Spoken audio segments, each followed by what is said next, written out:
છેલ્લા 10 દિવસથી સુરત શહેરમાં ભગવાન શ્રી ગણપતિજીની સ્થાપનાથી લઈને વિસર્જન તકની પ્રક્રિયાઓ થઈ અને ગઈકાલે 17 તારીખના રોજ બહુ ધૂમધામથી સુરત શહેરમાં ગણપતિ વિસર્જનના સમગ્ર પ્રક્રિયા આજ અર્લી મોર્નિંગ તક પૂર્ણ થઈ, જેમાં ઓફિશિયલી જો 21 જેટલા આર્ટિફિશિયલ પોન્ડ જો સુરત મહાનગરપાલિકા તરફથી બનાવવામાં આવેલા હતા અને સાથોસાથ મગદલ્લા, ડુમસ અને હજીરા જો કુદરતી ઓવારા હતા જ્યાં વિસર્જનની પ્રક્રિયાઓ થઈ. આમાં 80,000 જેટલા નાની મોટી મૂર્તિઓના વિસર્જન થયા જો રજિસ્ટર્ડ થઈ ત્યાં રજિસ્ટર્ડ થઈ.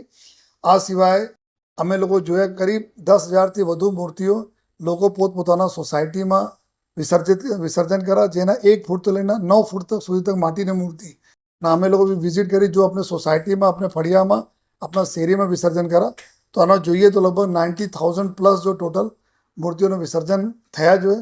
સર્વપ્રથમ હું મીડિયાના મિત્રોને ખૂબ આભાર માનું છું કે સતત જો જે આપના થકી જો અમે લોકો પબ્લિક તક મેસેજ પહોંચાડા અને પબ્લિકના બી જો પ્રશ્નો હતા આપ સુધી, આપ થ્રુ અમારે તક આવ્યા જોઈએ, તો એના મળી જોડીના સુરત શહેરના પ્રજાના સુખાકારી માટે ખૂબ સરસ માહોલમાં આ પૂરી પ્રક્રિયા પૂર્ણ થઈ. એના માટે હું આપના થકી સુરત શહેરના લોકોને ખૂબ ખૂબ આભાર માનું છું. તમામ હિન્દુ કહો, મુસ્લિમ કહો, ક્રિશ્ચિયન, શીખ, ઈસાઈ બધા લોકોને આભાર માનું છું કે આપણે લોકોનો જો સહકાર અમારી પોલીસના મળા, અમારે કોન્સ્ટેબલ તો માંડી મારે સુધી તક મળા અને જેના લીધે અમારા સુરત શહેરમાં એટલા હર્ષોલ્લાસ સાથે પૂરી પ્રક્રિયા પૂર્ણ થઈ.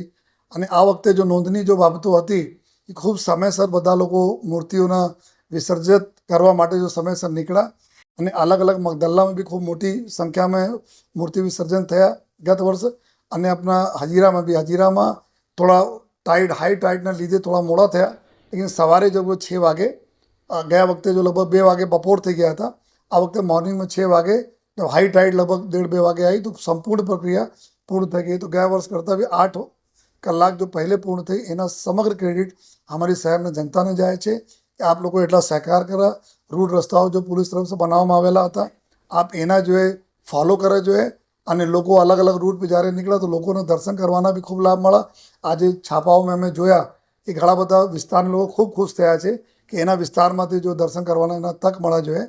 અને હું ફરીથી એસએમસી, ડીજીવીસીએલ, ટોરેન્ટ પાવર, આપણા જેટકો અને અન્ય જેટલા બી મેટ્રો અને તમામ એવા એજન્સીઝ જો આપણા સાથ સહકાર સુરત શહેરના પ્રજાના સુખાકારી માટે આપેલા એના તમામ લોકોનો અમે આભાર માનીએ છીએ. અને ફરીથી જોઈએ મીડિયાના મિત્રોને ખાસ આભાર. અને આ જ રીતે અમારા બંનેનું સંકલન ચાલુ રહેશે અને આવનાર દિવસોમાં જો તહેવારો અને જો બંદોબસ્ત રહેશે અમે બધા લોકો મળીને સુરત શહેરને ખૂબસૂરત બનાવીને રાખીએ. Thank you.